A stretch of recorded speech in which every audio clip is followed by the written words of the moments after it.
अगर आपके periods irregular है, चेहरे पे बाल आ रहे हैं, एक्नी हो चुकी है, वजन बढ़ता ही जा रहा है, बेली फैट बहुत ज़्यादा और आपने सोच ली सिर्फ पीसीओएस है, तो आप सबसे बड़ी गलती कर रही हैं। अस्सलाम वालेकुम, मैं हूं आपका माहिर ग़िज़ाई डॉक्टर ज़ुबैर। तो आप इस वक्त देख रहे हैं चैनल डॉक्टर ज़ैक डाइट। इससे पहले मैंने बहुत सारी पीसीओएस पे वीडियोस बनाई हैं, बट अब ट्रेंड भी चेंज हो चुका है, रिसर्च भी चेंज हो चुकी हुई है और इसके लिए जो इस वक्त गाइडलाइंस हैं वो भी तब्दील हो चुकी हैं।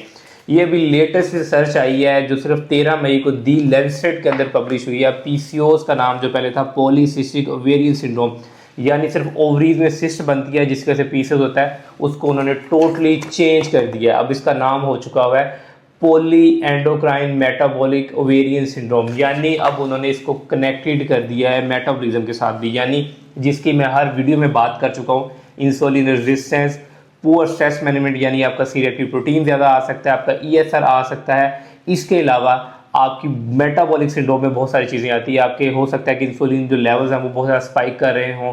उसके अलावा आपके हाई एंड्रोजन लेवल्स वो हो सकते हैं, आपके हाई कोलेस्ट्रॉल लेवल्स हो सकते हैं, फिजिकल इनएक्टिविटी हो सकती है। ये सारे फैक्टर्स मिला के अब एक नाम दे दिया कि जिसका नाम है पॉली एंडोक्राइन मेटाबॉलिक सिंड्रोम।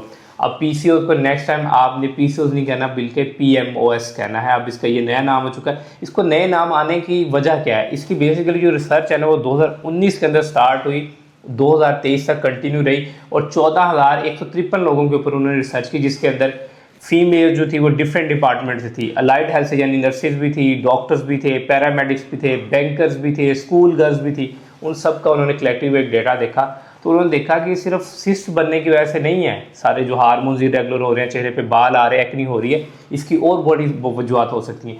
फिर उन्होंने इसी रिसर्च और सर्वेज को कंपाइल करना शुरू किया और 2026 के अंदर दी लैंसेट, दुनिया का बड़ा मोतबर जर्नल है, उसने एक रिसर्च पब्लिश की है जिसके मुताबिक इस वक्त दुनिया में 170 मिलियन जो फीमेल्स हैं वो पीओएमएस से सफ़र कर रही हैं। और वो कहते हैं कि इसकी रीज़न एक नहीं है, इसकी रीज़न 3 से 4 हो सकती हैं, जैसे कि high androgen levels, metabolic syndrome यानी इंसुलिन रेजिस्टेंस हो सकता है, या प्री डायबिटीज़ हो सकती है, फैटी लिवर हो सकता है, या इसके अलावा पुअर स्ट्रेस यानी यहाँ के सीरेक्टिव प्रोटीन हाई हो सकता है या ईएसआर हाई हो सकता है। तो नेक्स्ट टाइम जब भी आपकी डॉक्टर सिर्फ आपको ये कहे ना कि ये कॉन्ट्रासेप्टिव पिल्स ले लो और पीसीओएस ठीक हो जाएगा, तो वो नहीं होगा।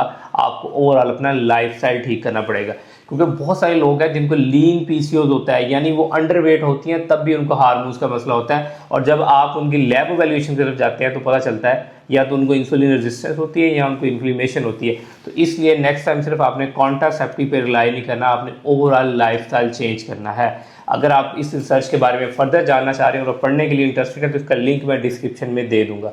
अब ये रिसर्च कहती है कि जब भी आपने पीसीओएस या पीएमएस को ठीक करना है तो उसमें आपने 3 चीज़ें लाजमी करनी है। नंबर 1 इज़ योर लाइफस्टाइल, यानी अगर आप ओवरवेट हैं तो 10 से 15% तक अपना वज़न कम करें। और वज़न कम करने के लिए आपने कोई क्रैश डाइट नहीं करनी, कैलोरीज डेफिसिट को फॉलो करना है, हफ्ते में 4 दिन जिम करना है, 3 दिन 10,000 कदम वॉक करनी है। ये है पहला लाइफस्टाइल फैक्टर। दूसरा है बेसिकली आपकी स्लीप मैनेजमेंट, यानी अगर आप रात को 12-1 बजे सो रही हैं तो तब आपके एंड्रोजन लेवल्स भी डिस्टर्ब होंगे, कॉर्टिसोल लेवल्स हाई होना शुरू हो जाएंगे, इंसुलिन रेजिस्टेंस होना शुरू हो जाएगी। तो उससे बचने के लिए आपने अपने सोने के टाइम को भी ठीक करना है, क्योंकि उन्होंने इस रिसर्च के अंदर लिखा है जो ख़वातीन पीसीओएस या पीएमएस का शिकार थी उनका लाइफस्टाइल बहुत ज़्यादा पुअर था, यानी वो रात 1 से 2 बजे सो रही थी और इसके साथ साथ वो दिन में भी अपनी नींद नहीं पूरी कर पा रही थी। अगर आपने पीसीओएस को ठीक करना है, बैलेंस डाइट, कैलोरी डेफिसिट के बाद दूसरा काम जो आप सबसे बड़ा करेंगे, नींद को ठीक करेंगे और आपने 8 घंटे की रात की नींद लेनी है। इसके बाद आते हैं रिमेनिंग तीसरे काम, तो वो है सप्लीमेंटेशन। बहुत सारी फीमेल्स जो इनको पीसीओएस या पीएमएस होता है, जो नया नाम है, या तो वो आयरन डेफिशिएंट होती हैं या उनकी बॉडी के अंदर हीमोग्लोबिन लेवल्स ड्रॉप होते हैं। उसके अलावा उनको 2 सप्लीमेंट्स के टेस्ट भी लाजमी करवाने चाहिए, जैसे कि विटामिन डी है और विटामिन B12 है। हाँ, अगर उनको इन्फ्लेमेशन आती है तो दैन फिर उसके साथ उनको ओमेगा 3 भी लेना चाहिए जो इन्फ्लेमेशन को कम करता है।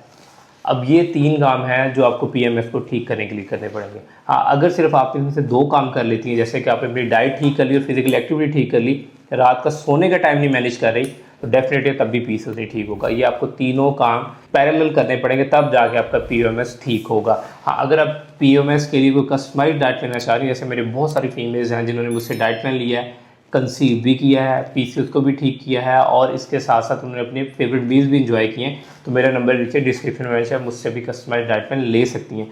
तो एक बात हमेशा याद रखिए, नेक्स्ट टाइम जब आपकी गाइनी डॉक्टर आपको कॉन्ट्रासेप्टिव लिखे तो आपने उसको ये रिसर्च ज़रूर दिखानी है कि पीसीओएस सिर्फ सिस्ट बनने से नहीं होता, इसकी बहुत सारी वजूहत हैं। अगर आपको ये वीडियो अच्छी लगी तो इस वीडियो को लाइक कीजिएगा, मेरे चैनल को सब्सक्राइब कीजिएगा। अगर आप मुझसे कस्टमर डाइट में लेना चाहते हैं, मेरा नंबर नीचे डिस्क्रिप्शन में मेंशन है।